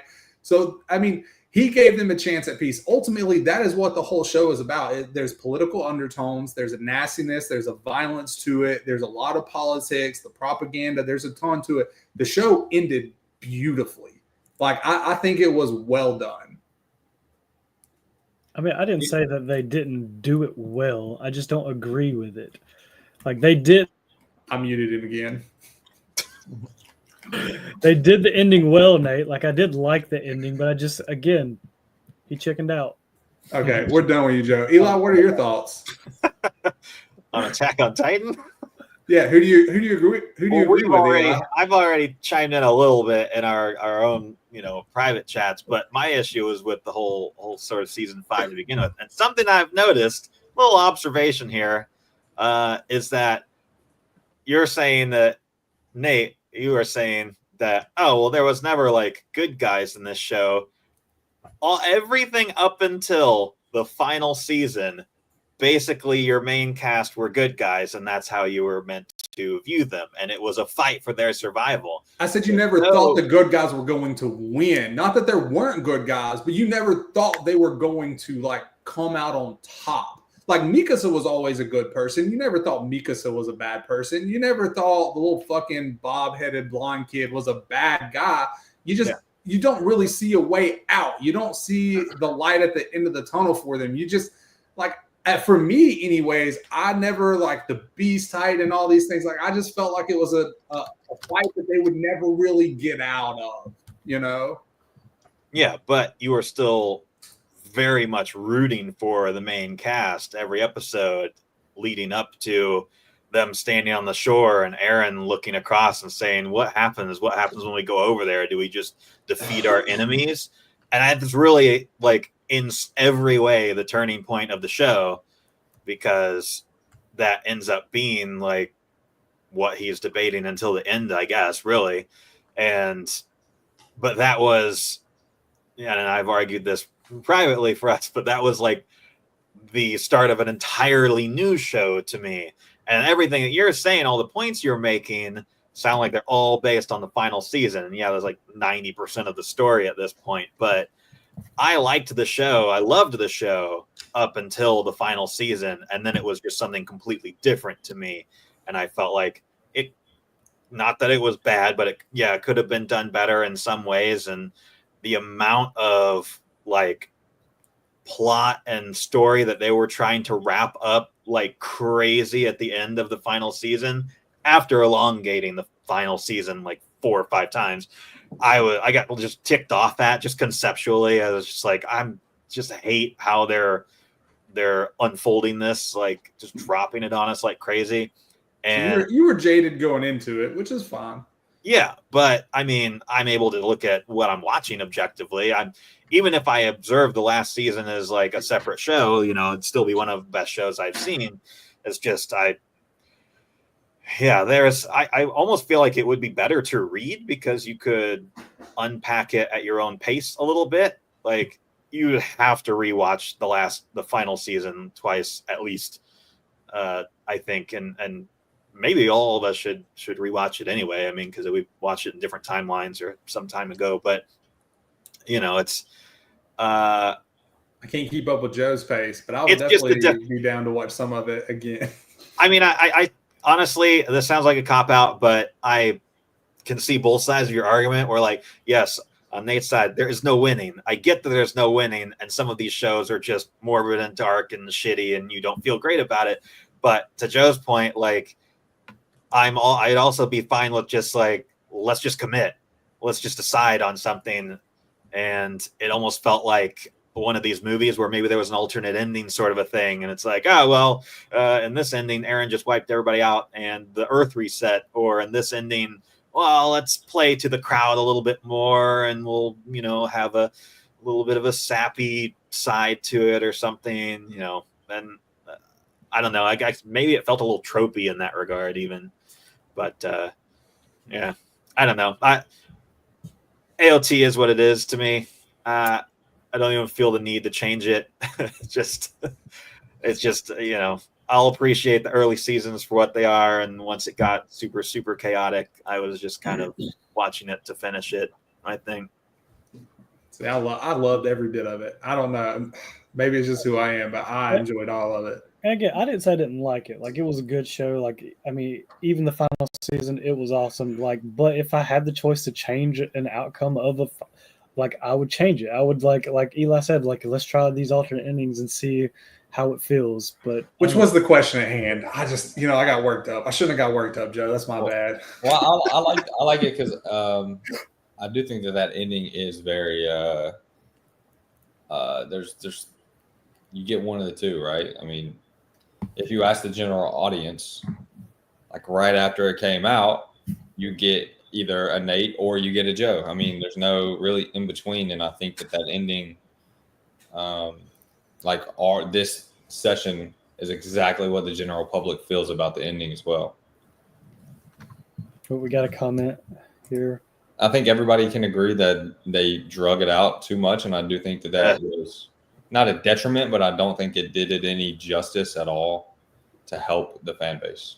I will also say the long release between the endings, like because of how complex it got towards the end and everything going on, it was hard to keep everything fucking straight. Like I had to go back and rewatch to have it even the slightest understanding going into the final like little movie season thing, and so it was just way too long. Yeah, the spacing or the timing of it was maddening to me because you're also you're hoping that the next bit comes out and it's going to explain the last part that you're still confused about, and instead they're dropping 100 new things. Like the number of new characters they introduced alone towards the very end of the show, I'm like, I can't keep any of this. Like one thing that it did do it, and it happens with every time skip, is, and this is the one gripe I had or have about the show, and I love it. It's like my favorite show of all time. So just for preface, is when they did the time skip and you're introducing new characters on top of a bunch of new characters having completely different faces, hairstyle, because they grew up, like it was hard for me to pick up who the hell was who. Yeah. Time skips are tough anyways. They are hard to do well. And I think like on top of that, you got no time to digest and figure out, because the first scene is them dropping Titans and soldiers on out of fucking helicopters and shit. Well, it's also a movie, so it's not like a pause, like I'll start the next episode, right? Like you're kind of forced. If you're like me, like as soon as I hit play, I knew I was in. So it wasn't like a pause, let me digest that, or like, hey, I'll start the next episode tomorrow, so I have time to think about it and like take it in and figure out who's who. And you literally press play and you just go through it. Yeah, I do remember thinking like that first episode of that last season, I was like, is this a flashback? Is this like the right? Kid? But it was like, no, it was just a whole different set of characters. I was like, oh, this is different people. Like, but to counter my argument, once that settled in, like the whole thing with Aaron and Reiner under the guy that's like announcing to his land, all that stuff, like that was incredible TV. Like that was incredible. So as chaotic as it was, I think they make up for it, and like the peaks are so peak in that show that it's like incredible. That wasn't really our question. I know we had a comment too, Joe. Yeah, I mean, I assumed y'all read it because I started talking exactly about what he was talking about. But Fritton says it's amazing storytelling, love, but they should not have took so long to release the final season. I mean, that's what I thought you guys were talking about. I did read it. Yeah. What's up, Fritton? Hope you're doing well, buddy. Haven't talked to you in a while. Hope all things are good. I guess it just flowed well. I definitely agree. The original soundtrack is ridiculously phenomenal. Also, the music in that show is like crazy. All right, so back to the question, Eli. If you could rewrite one anime ending, which would it be? Completely lost my thought train entirely on the original question. It's tight, man. I don't know, Cobb. I would change a couple shows, but the original Trigun, when I watched it, I wanted to change the ending there. But then they basically remade the show and gave an alternate version. Cowboy Bebop, I would probably change the ending to as well, just because it was very sad and not how I wanted things to go. Yeah. But initially, I mean, when I first watched Trigun, which is a 1998 show, like that was the one that I was more okay with Cowboy Bebop than I was with Trigun. Like I didn't like the ending to it necessarily. And it was another one where I could tell at that time, I think it was really common for animated shows to follow the manga storyline for a long time. And then when it got to the very end of it, it would just change it and like do something new. And that's what it really felt like with Trigun as well. Because my favorite character of any show just dies. And then we watch the main character just getting a little family spat, and it wasn't very satisfying to me. Yeah. All right. Well, for me, so my answer outside of Naruto was Death Note. So I'll go back to Naruto, and outside of Naruto, getting rid of 400 episodes because they just don't need all the fillers and nonsense in it. Basically, the ending of Naruto, I just didn't care. Right, I didn't care about the life tree. I didn't care about Tsukuyomi. Yeah, it just I get rid of the ridiculous gods and all that extra stuff. Keep it to ninjas. Like the Madara was cool, Obito was cool. Like keep it to them, make them the big bads, the villains. Like let's beat Madara, Obito. Call it right there. Let's just leave it. Through itself. Yeah. Yeah, we don't need Kaguya. We don't need fucking the other alien gods or whatever. We don't. Which, granted, that led into Boruto, which fucking off the rails and nonsense and kitty and weird but anyways, it just went. It was way too long. It was way too far. The last war arc itself was okay. I don't like them resurrecting everybody back. It's just frustrating, and them having some kind of soul and being able to talk and tell people what to do, but can't control their actions. But also how the fuck did the one dude get Sage Mode? Right? Naruto got Sage Mode, works for it, but the fucking snake dude getting Sage Mode, Kabuto. Yeah, it just, there's so much that just didn't make sense. You could tell they were just spinning out. They had fucking 100 different writers in 100 different rooms writing 100 different episodes, and they just randomly threw them in a pile. It was all right, this is the next 100 episodes. Let's get it. Yeah. I mean, that whole arc is drawn out, which is why I shit on Chimera Ant arc, which I don't like the Great War arc that much, by the way. I mean, I think there's some Madara versus Guy is incredible, and there's some good moments in it, but it's just drawn out, and to me, it doesn't.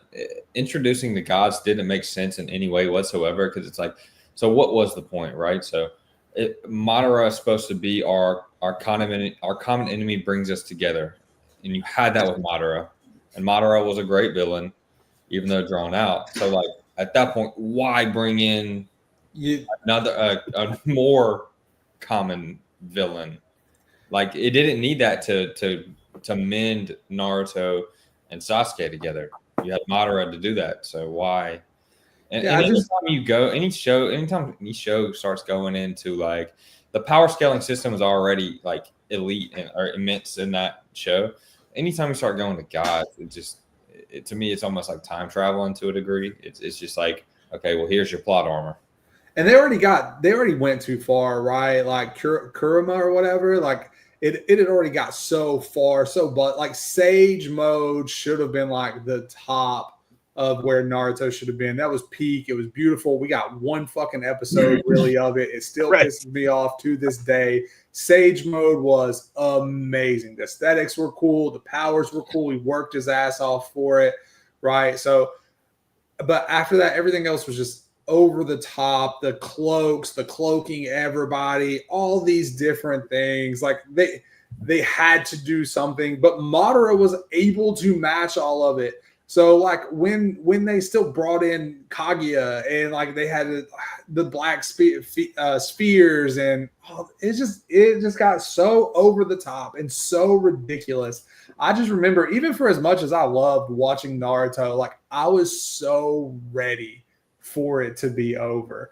And like, I didn't even put Naruto in my top 5, I don't think, right? But it's one of those things, the further removed I get from it, the more I miss it, which is why I started Boruto, and I regret it because Boruto fucking sucks. Which I'm excited for the time skip. I can't wait for the time skip. It's supposed to be really good. But dude, like, it's just way too much. Like, just ninjas. Give me ninjas. I remember when substitution was a cool ass thing. Right. How did we go from substitutions to fucking gods? I remember when Naruto couldn't even do a substitution. And the fucking oh my gosh. I got so sick of the fucking why can I not think of the right now? The Uchiha, the Sharingan. Every fucking episode it was getting to do something different. Oh, well, my fucking Sharingan is turned into this version of the Sharingan that now fits this one specific very fucking thing that I need. Oh, I need to turn back time. Well, goddamn, look at what my Sharingan can do. Oh, and I have to sacrifice it. It's a good thing I got 13 of them that I stole from all of the fucking Uchihas that we fucking murdered. It's just, oh, I need a fucking cloak thing. My Sharingan can do it. It's just. Yeah. My thing with the Sharingan was like, to start out, you have to sacrifice your best friend or your most loved one. And that was like, that's like cool. Like, that's awesome. Like, that's just cool. You earn that shit. Right. But then by the end of the show, pretty much every significant Uchiha that you hear of had it at some point. So you just kind of weaken like the significance of it. I mean, John had a whole arm full of them, and it's just like, yeah. And like the turning back times and shit, like it just is too much. It's ridiculous. All right, next question, because that one took a long time. That was a good. I told you that was a good question. Yeah, Naruto turned into like Dragon Ball basically with the power scaling of just like, this is absurd. But go back and watch that first Mist Village arc with Haku. Times 100. It's so good. I still love the fucking Haku and what is it? Yeah, it's still so good, bro. The fucking knife in his mouth and his arms just flailing, and he's just running there. You know, like, it's so good. All right, so next question, Eli, we're gonna go to you first. What's the most iconic villain introduction in anime? Villain introduction? Yeah. Oh. So I have an answer, but I don't. It's not technically anime. So if you want me to go first, I'll go first. Yeah, that's a very specific question. Go ahead. So for me, it's Invincible. And when you find out that Invincible is the villain, is when he kills the whole fucking hero team. Yeah. That's his villain introduction, bro. And the way he does it, it's brutal. And and even after, like, you're thinking like, oh, he was possessed. Like, you don't know that like he did it because he wanted to. Like, you're just like, he did it for funsies. There has to be some kind of reason, right? Like he was possessed, like something. No, he just funsies. I feel like doing this now. Yeah, so not anime technically, but immediately that's what came to mind for me. Okay, I'll take a minor villain. Villains are villains, and we will go with Shao Tucker, which is a cop-out answer, but it was one of the worst things to watch. Full Metal Alchemist, and when the infamous and memeable Shao Tucker. Yeah, as soon as you said Full Metal, I was like, oh yeah. When everything sets in, and even you figure it out long before Ed and Al do, really, just watching the show. But even when you see their reactions, it's pretty awful. Yeah. Keaton, what about you? I mean, obviously, like Madara is just like a super easy one to pick, but I will say it was more like it was quite like it was like an introduction though, like not necessarily just what most iconic villain introduction, like where you're like fuck, like out of like nowhere, like their intro to them being a villain. It's kind of tough. It's kind of a nuanced question. I guess Aizen from Bleach. Never seen Bleach. That's good. Yeah. That's good. Good answer. Let's go, Keeton. No one saw it coming, and he sucked. Easy to hate. Joe, what about you? I guess maybe one of the most shocking is just the Colossal Titan, right? Like, just everything's going fine. It's just a typical day, and then boom, giant ass Titan kicks a wall in, and then massacres. Like, a massacre happens. So, I mean, sets the stage for the entire show. So I feel like that one was pretty. That is what popped in my head when I. What about I do like that one. What about the maid from Promised Neverland? Or the mama? Mama, yeah, that's fucked up. That's a good one. That's a good one. That is a good one. That's just because that's fucked. Like that's That's like, oh, I did not see that coming. Like, yep, that hits on so many levels of trauma for so many people. Probably like so many levels of distrust with like people of authority, parents, and teachers. Askeladd too. Bro, yeah. I mean, Askeladd's like the villain. You just don't realize he's the main character of the whole first season. Like, all right, here you go. Joe, coming to you first for this one. If you could form a team, and I guess you need context for this question. If you could form a team with any 3 anime characters from different series, who would you choose? So I guess context, right? Like maybe a tournament or world domination. Like you can build out That's the vastly context. different. It's like, am I going for world domination or am I going for tournament? It's context. You explain the people you're putting together and why. I don't know. A tournament is just too simple. Let's just say world domination. I mean, I'm going One Punch Man. Okay, well that's all. That's all you need. Everybody else is filler. That's really all I need, and maybe I'll throw Invincible in there. I mean, he's animated. I don't know why I would need both, but I mean, yeah, and you said 3, so a third person who,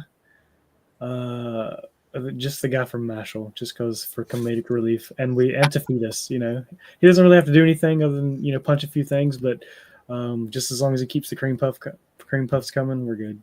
Bro, I bet him and Satsuma would be hilarious together. That would crack me up. I'm just both so dead. He's so dumb. He's just so dumb. Eli, what about you? Going world domination, I think you need Lelouch on the team. You got a lot of boots on the ground there, but you need a mastermind, right? So, you're the mastermind, Elijah. What? No, I don't know how to do this shit. You might work for me. That's why I'm getting a team together. Come on. I would take. Is it just the person, or like, do they get their standard equipment, or like? I would say standard equipment and powers, right? It would carry over. Okay, I'm gonna take Hiro Huey from Gundam Wing and his Gundam, because why not? And then, I haven't seen it, but I feel like it's badass. Gundams, giant indestructible war machines. Yeah, no competition there. Then I got my mastermind, and so I'll take Mashal. I'll take Mashal as well. Yep, we need morale on the team. We need cream puffs. Seems the right fit. Yeah. Keaton, what about you? We're gonna go 3 for 3 for Mashal. I hadn't watched I watched some of it, but I couldn't keep up with it. And I'll try it again. I was gonna go a different route than world domination, I guess, because I feel like that's just picking your strongest character. Go a different route. I mean, any 3, and you can just give the context. Yeah. Okay, he's gonna pick Krillin. I was gonna say just kind of people you'd I don't know, just actually want to hang out with. Like, let's go grab a beer. Okay. That's a cool scenario. Let's grab a beer. I'm thinking Reagan from Mob Psycho. Oh, 100%. Oh shoot, who else? Hold on, let me pull up my dang thing. I had him in my head.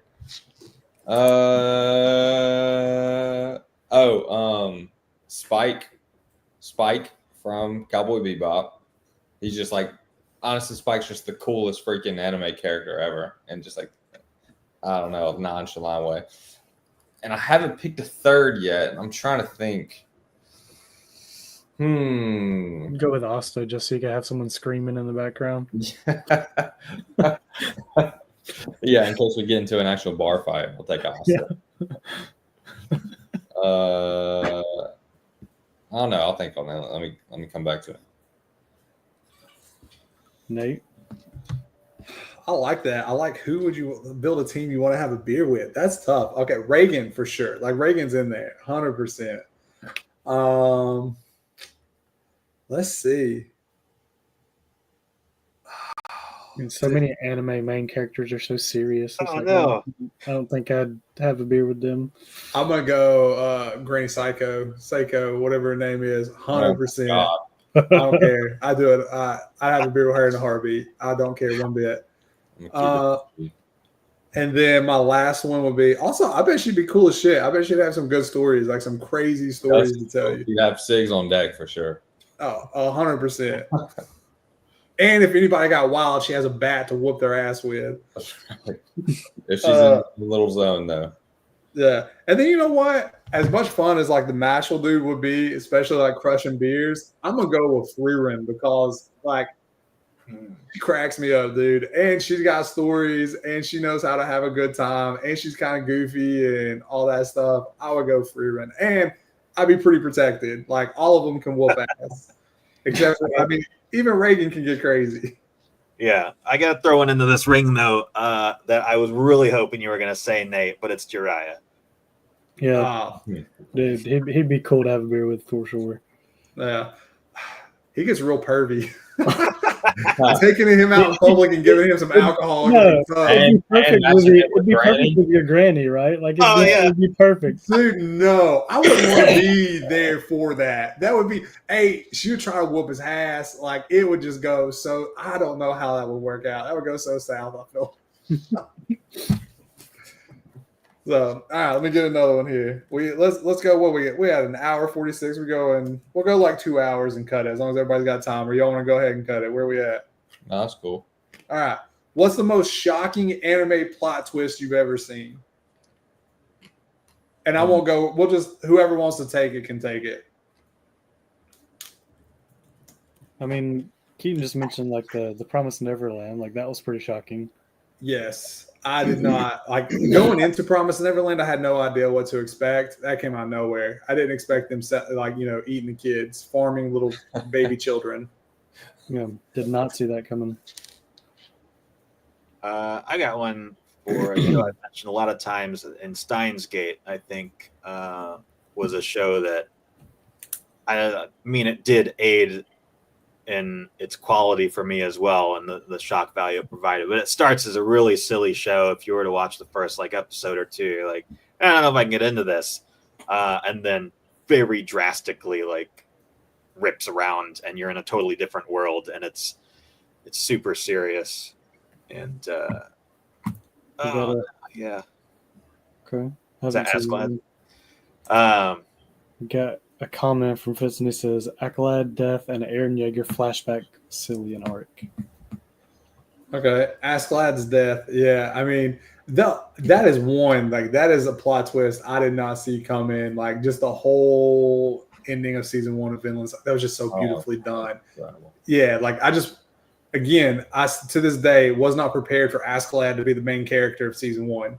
I didn't even realize I was watching a whole show about him when I was watching it. Yeah, that might have had me yelling at my TV too. I don't know. Yeah, it's beautiful. I kind of want to go back and rewatch season 1. I was talking to someone about Vinland Saga the other day, and they're like, season 2 sucks. And I was like, time out. Season 2 doesn't suck. It's just completely different than season 1. If you separate the two and you go into season 2 not expecting season 1, then you can appreciate the storytelling, the growth, and what season 2 is. But if you go into season 2 hoping for season 1, which I did do, you would be really let down. Right. Because I kept thinking it's gonna pop off, and it never did. And I was constantly let down. But when I stopped and I just started appreciating it for what it was, my enjoyment of the show started to climb, and it was solid. Yeah, I gotta give a little context for Steins Gate, I guess too. I mean, I think I've described it before, but basically, you have some people in a silly science club, and they're trying out different experiments, and then I guess some of the experiments start hitting a little harder than they expect, or they have a breakthrough, and now you're in a world of government conspiracy, There's a really dramatic, pivotal moment in the show. But Re:Zero is a show that's very popular and is often referred to as like one of the better shows of all time, or maybe of recent history. And they just released the new season, or are releasing it.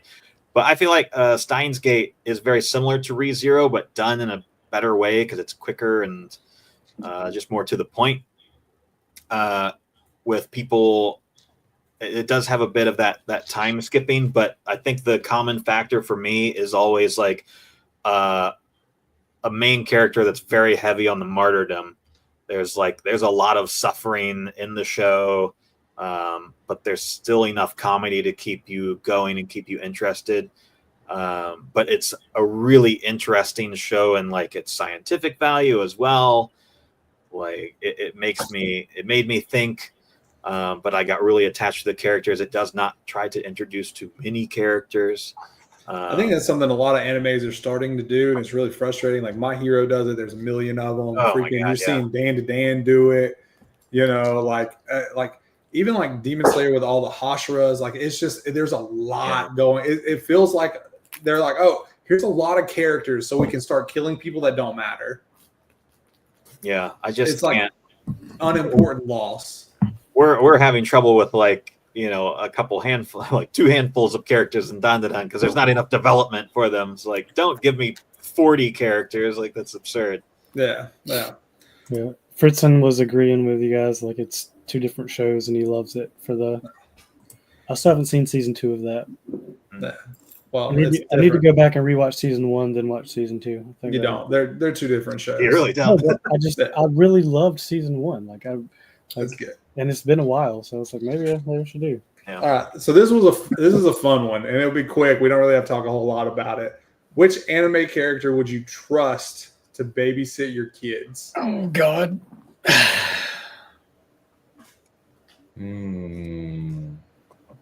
That's a short list. I'm having some realizations about anime right now. Like, oh my god, there's so few trustworthy characters. There's a couple that came to mind right off the bat. Like I trust Kakashi. Would you though? He's always reading like porn in front of kids. It's a romance book. It's not porn. Jiraiya wrote it, okay? Jiraiya wrote it. And that doesn't help your argument. Yeah. He's basically reading 50 Shades of Grey, like whatever. Yeah, but there's no pictures. So Vegeta and his wife, they're actually Piccolo.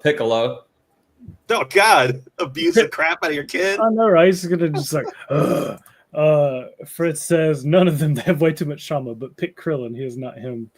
Krillin does have his own kid. I mean, that he actually takes care of, right?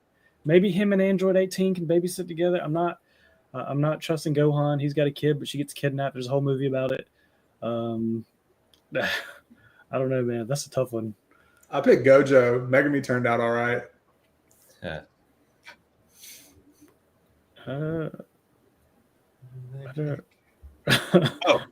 Jet Black. There we go. I got an answer. Jet Black from Cowboy Bebop. He was a dad as well. I also think he would be a good guy to get a beer with. Yeah, so he popped up in my mind too, actually, but I picked Spike over him. But yeah, him as well. I can't remember who is Tsunade's advisor in Naruto. The one that's always like Pig Lady. Yeah, I would trust her. She seems like she has her stuff together, and she's got she keeps Tsunade pretty much in check most of the time. I feel like she'd handle a kid okay. The Kaiju number 8 guy. He seems pretty nice. I feel like I would not trust him with a kid. Are you crazy? Wearing a loop. Maybe, I don't know. Let me look.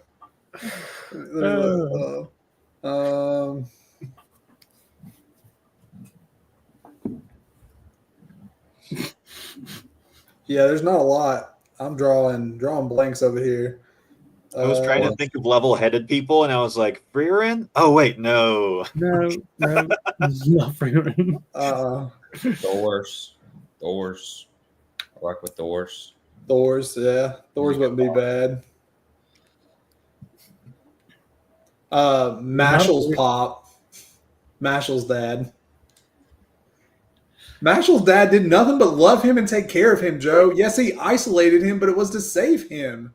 He didn't teach him anything, though. He's dumb as a bag of rocks, bro. Because he didn't have to. He honed his skills. He saw what he was good at and allowed him to do what he enjoyed and allowed him to thrive and succeed. That's what most parents should do. Instead of forcing your kids into a box, let them do what makes them happy, what they're good at. Yeah, instead of teaching them common sense on how to open a door. Hey, who has to open doors where you can just knock them off the hinges? Yeah. All right, let's see. That was a tough one. That was hard. I thought it was gonna be fun, but when we started to answer, I was like, wait a second. All right, let's see if we get a good one here. So here's one. If you could possess, I think we've kind of touched on this one, but if you could possess any anime character's abilities for a day, whose would you choose and how would you use them? Oh, just a day? Yeah. So ask the question again. If you could possess any anime's character's abilities for a day, who would you choose and how would you use them? If it's only for a day, I'm going, I don't know, maybe someone who can see the future and I can just make investments and set my life up, Yeah. Cheat code. Yeah, you got to pick somebody with some lasting abilities. Yeah. I mean, yeah. That's, yeah. I think that or like some kind of like time travel, like just go experience something, come back and be like, ooh, that was cool. Yeah, but you risk dying though. What? Think about I the want to experience. experience the Middle Ages. Well, I got, the bubonic plague, so there's that. Whatever. All right, well, we can jump. Which anime opening or ending theme song do you never skip, and why does it resonate with you? I'll answer that one, and it's because I jam out to it fucking constantly. I love the Dandadan opening song. I don't know why. It is on my like 2024 Wrapped for Spotify. I listen to it when I go to the gym. If I want to like jam out before I'm going to work, I have that bitch on repeat. It just like hypes me up. It makes me happy. I don't know what it is. I love it. True. Which one? Which one is this? That one? Yeah. The Creepy Nut song. Yeah. It's a really good one. With all the talk about him, we gotta throw out the Mashal opening theme song. That was a good one. Yeah. Very catchy. Right before Dandadan came out, basically. Is it the same people? It is the same people, isn't it? Is it? I don't know. It would make sense. I think it is. Hold on. It was like the most nonsensical song I had ever heard, though, opening the show. Like, it did not fit at all. I didn't know what was happening, but it was. See, I feel that way about JJK. Like, the JJK opening is just wild. It is Creepy Nuts. Yeah. Oh, you are my special. Yeah. But I feel like it doesn't fit, but it does fit. I don't know why. It's so memorable. But yeah, it is Creepy Nuts. So Mashal is Creepy Nuts. Yeah, that season one, or I guess first half of season one opening theme song, though, for Mashal was super popular. It was like you would hear it at every anime convention too and everything. I think the opening and ending to Kaiju number 8 both are really good. One's by Youngblood, one's by One Republic, but I mean both of those songs like hit pretty hard. Okay. And I usually skip every like intro. Like after I hear it one time, I like skip it.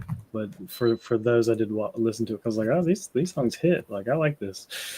All right. So rapid fire. We got a minute 20. Which anime side character deserves their own spinoff series?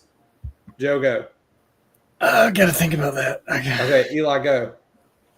The panda from Jujutsu Kaisen. That would be fun. Weird choice, but okay. Joe or Keeton, go. I'm trying. I'm looking. I'll go Isha from Arcane. Who? Who'd you say, Joe? Isha from Arcane. I need the backstory. Shit. I'm looking. You go, Nate. Yeah. The villain from fucking One Punch Man in the second season, I can't think of his name right now, but y'all know I love him. The freaking hero killer. So Stain. no, not from My Hero, from One Punch Man. The hero killer. I forgot his name too. It's a G, like Chiaro or something. Yeah, hero killer. I mean, honestly, you could take almost any character from One Punch Man. I'd take a story about it. Gyaro or something. Yeah, One Punch Man fun. Gara. No, not Gara. Even though I think the show's overrated, I do think that the side characters are way better. Even though I like Gon, I would like, and this may be a cop out, I do like Killua, but I think the whole Goldic family storyline would be. That'd be cool. For me, would be. So the sister arc thing at the end bothered me. It just shows you like they have an answer for everything. Hey, Hunter, I won't. It's fine. Well, we don't have to get back. Other than the wish granting sister, the shenanigans they get up to, like I would watch a show about like the missions they go on, like the assassinations, showing off their powers, doing some backstory, how they got into power, that kind of thing. I'd like the grandpa and the dad, like take back time a little bit and make a series about those two. Yeah, I'd watch that. You know who else? Joe, I think you're the only one that's watched this. What is the Team Black or Team whatever on Black Clovers? What's their sensei's name? What's his name? Oh, Yumi, I think. Yumi. I'd get a beer with that guy, by the way. That dude's cool. Oh, yeah. I like him. Absolutely. Did anyone watch the show Midnight Diner? Like on Netflix. It was a very atmospheric show, but it gave me the idea. The ramen vendor in the Hidden Leaf Village. How about a show about him and everything he's heard and experienced? Keaton would watch that. He's got that tattoo. That's right. I do. Ramen guy. Well, guys, badass tattoos, I will have to admit. We are at 2 hours. I'm flying to New York tomorrow, so I have to finish packing up and getting everything ready. I appreciate y'all hanging out. Keaton, we have to play each other in college football. We can either play right now or when I get back from New York. Those are your options. Yeah, that'll be when you get back from New York for 500. Perfect. But I appreciate y'all. Let's do it again next month, hopefully. So probably March. Y'all have a good night. Take care. See ya.